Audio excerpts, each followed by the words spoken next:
कि नमाज पढ़ा गया। ब्रेकिंग न्यूज़ दिखाता है लुलु मॉल लखनऊ में जिहादियों ने नमाज पढ़ लिया है। बड़े बड़े स्क्रीन वरहमतुल्लाहि वबरकातुहू। दोस्तों मैं उम्मीद करता हूं कि आप सब खैरियत से होंगे और आप लोग देख रहे हैं मुजफ्फर ब्लॉग। दोस्तों सब्सक्राइब करने से आपका कोई नुकसान होने वाला नहीं है। अगर वीडियो को आपको पसंद आती है तो लाइक शेयर ज़रूर कीजिए और सब्सक्राइब ज़रूर कीजिए। सब्सक्राइब करने से आपका कोई नुकसान नहीं होने वाला है, लेकिन आपके भाई का कुछ फ़ायदा होने वाला है। इसलिए आप लोगों से मैं गुजारिश करता हूँ कि अभी तक आपने इस चैनल को सब्सक्राइब नहीं किया है तो प्लीज़ सब्सक्राइब कर दीजिए। अल्लाह ताला आप लोगों को जज़ाए खैर दे। तो चलते हैं दोस्तों आज की न्यूज़ की तरफ। ये पटना से है मेरे दोस्तों। पीएम मोदी गए थे पटना की दौरे पे। वहाँ पे खुफिया एजेंसियाँ होती हैं। उन्होंने 2-3 मुस्लिम लड़कों को गिरफ़्तार किया और उस पर इल्ज़ाम ये लगाया गया है कि उन 4-5 बंदों ने देश इंडिया को इस्लामिक मुल्क बनाने की साजिशें रच रही है, यानी योजना बना रही है। इस तरह से उन पर इल्ज़ाम लगाकर 4-5 को गिरफ़्तार किया गया है। पटना के एसएसपी ने बताया था कि ये जो ट्रेनिंग इन लोग कर रहे थे, इनका ट्रेनिंग आरएसएस की तरह है। यानी उन्होंने आरएसएस की तुलना में जो कि बराबर है, जिस तरह से आरएसएस के लोग कर रहे हैं उसी तरह इन लोग भी कर रहे थे। इसी पे पूरा बवाल हो गया मेरे दोस्त। एसएसपी को बर्खास्त करने की उन लोग गुजारिश कर रहे हैं सरकार से। ऊपर के ओहदे पे जो है उनसे गुजारिश कर रहे हैं। खासकर बीजेपी के एमएलएज हैं जो उनको तनकीद कर रहे हैं कि इस तरह से बयान क्यों दिया। आरएसएस इंडिया भारत की राष्ट्र के लिए हमेशा वो खड़ा रहते हैं मेरे दोस्तों। आरएसएस भारत के लिए हमेशा खड़ा नहीं है, वो भारत को तोड़ने की हमेशा कोशिश करते हैं। आरएसएस का जो नीयत है वो नीयत साफ नहीं है, उसका नीयत खराब है। वो सोचता है कि हिंदू राष्ट्र बने और उनके भक्त जो लोग हैं वो भी बोलता है हिंदुस्तान हिंदू राष्ट्र बने। मेरे दोस्तों ये संविधान में है ही नहीं कि हिंदू राष्ट्र बनेगा। लेकिन 3-4 बंदों को जो गिरफ्तार किया गया खुफिया एजेंसियों ने, उनको बता रहा कि ये हिंदुस्तान को 2047 तक इस्लामिक राष्ट्र बनाने की कोशिश कर रहे थे। आप बोलिए 2047 कहाँ है? वो अभी उनको इस इल्ज़ाम में गिरफ्तार किया है कि 2047 में इंडिया को इस्लामिक कंट्री बनाने की साजिश में इनको गिरफ्तार किया गया है। और जो अभी हर रोज़ हर दिन कमेंट आते हैं उनके बीजेपी के कारकुन अनभक्त लोग हर रोज़ बताता है हिंदुस्तान को हिंदू राष्ट्र बनाया जाए। उनको क्यों नहीं गिरफ्तार किया, उन पर क्यों नहीं कार्रवाई होती है मेरे दोस्तों? जो रोज़ बोलता है हिंदू राष्ट्र बनाने की और उसको 2047 की इस्लामिक देश बनाने के इल्ज़ाम में उन लोगों को गिरफ्तार किया गया है।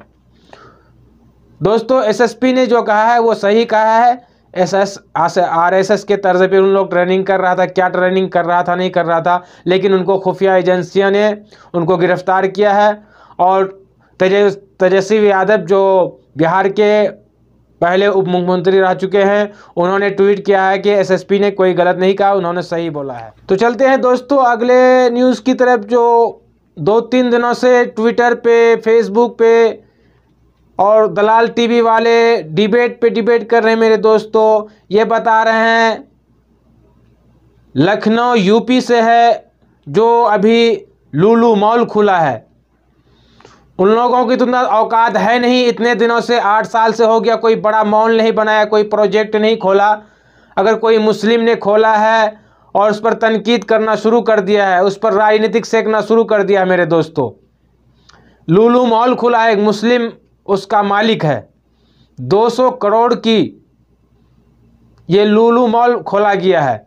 2 दिन खोले हुए कि कुछ लोग नमाज पढ़े हैं।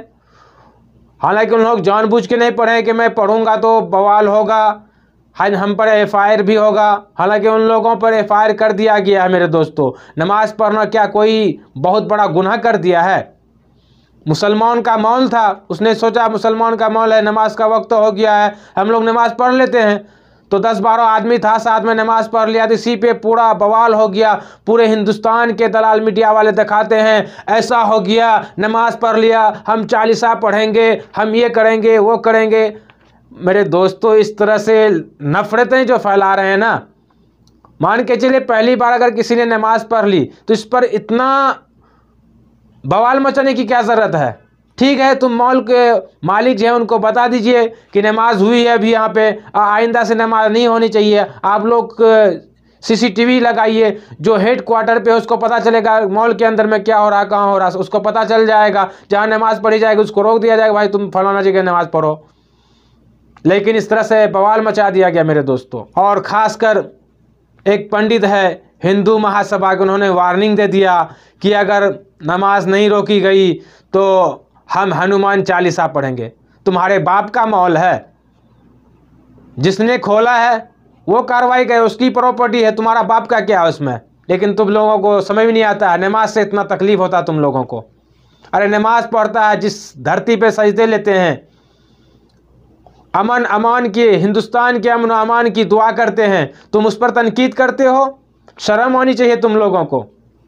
दोस्तों इस तरह से बवाल मचाया हुआ अभी 3-4 दिन से नमाज के मुद्दे पर कि नमाज पढ़ा गया। ब्रेकिंग न्यूज़ दिखाता है लुलु मॉल लखनऊ में जिहादियों ने नमाज पढ़ लिया है। बड़े बड़े स्क्रीनशॉट पे दिखा रहे मेरे दोस्तों कि लुलु मॉल पर जिहादियों ने नमाज पढ़ लिया। मेरे दोस्तों इस तरह से लोग कमेंट कर रहे हैं, कोई कह रहा है हम चालीसा पढ़ेंगे। ये क्या हो रहा है मेरे दोस्तों? आप लोग कमेंट लाइक ज़रूर कीजिएगा। अंधभक्तों को ये सब समझ आता है, नमाज पढ़ता उसको बवाल मचाएंगे। लेकिन अभी जो रुपया नीचे आ गया है, ऊपर से नीचे आ गया है, 8 साल में कांग्रेस की सरकार में आपको पता है कितना था? 64 रुपये, $1 का 64 रुपये था। अभी वो कहाँ पहुँच गया है? ऊपर से नीचे 80-16 पहुँच गया। उनको ये सब चीज़ नज़र नहीं आ रही है, अनभक्तों को ये चीज़ नज़र नहीं आ रही है।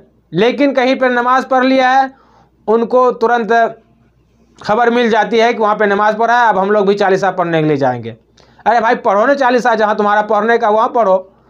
नमाज पूरे दुनिया में जहाँ वक्त हो जाए वहाँ नमाज पढ़ सकता है, रोकने वाला कोई नहीं हो सकता, जहाँ वक्त मिल जाए। ये हमारे नबी की शान में अल्लाह ताला ने ये नेमत दी है कि नमाज का वक्त जहाँ भी होता है आपको, आप नमाज पढ़ लीजिए, अल्लाह की शुक्र अदा कर लिया कीजिए।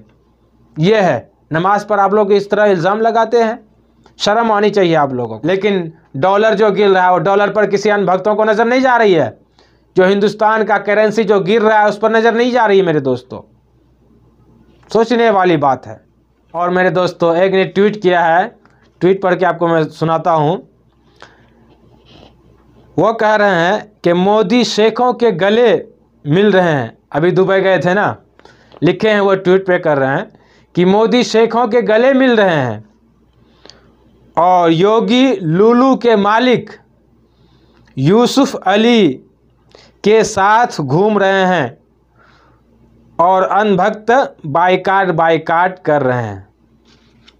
देखिए लोग इस तरह से ट्वीट कर रहे हैं कि मोदी शेखों का गले लग रहे हैं और योगी लुलु के मालिक जो हैं यूसुफ अली के साथ मॉल में घूम रहे हैं, फीता काट के इफ्तिताह किए हैं, उद्घाटन किए हैं, और अनभक्त लोग हैं कि उन लोग बाइकाट कर रहे हैं।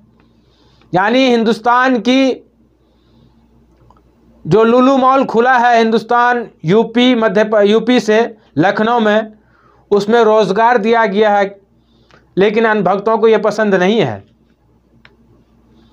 जो उसका मालिक है उसने देख कर उसने खोला है कि लोगों को रोज़गारी मिलेगा, लेकिन अनभक्तों को ये सुझाव अच्छा नहीं लगा, इसलिए लुलु मॉल के इस तरह से बाइकाट करने लगे हैं मेरे दोस्तों। बहुत लोगों को नौकरियां मिली है लुलु मॉल में, लेकिन इस तरह से घटिया लफ्ज़ लोग इस्तेमाल कर रहे हैं। बहुत सोचने वाली बात है मेरे दोस्तों। तो चलिए दोस्तों, आज का न्यूज़ मैंने आप लोगों के लिए इतना ही लाया था। इंशाल्लाह फिर मैं आप लोगों के लिए दूसरे वीडियो लाऊंगा। अल्लाह ताला आप लोगों को देखने के लिए जज़ा खैर दे और तमाम बला मुसीबतों से हिफाजत फरमाए। अगर आप मेरे चैनल पर नए हैं तो प्लीज़ सब्सक्राइब कर दीजिए, बेल आइकन बटन को भी दबा दीजिए ताकि हर आने वाला वीडियो आप तक पहुंचता रहे। मेरे दोस्तों मैंने आपको आगे भी कहा कि सब्सक्राइब कर दिएगा तो आपका कुछ नुकसान नहीं होगा, लेकिन आपके भाई का कुछ फ़ायदा होने वाला आगे चलकर। तो इंशाल्लाह फिर मिलेंगे दूसरे वीडियो में। अल्लाह हाफिज़।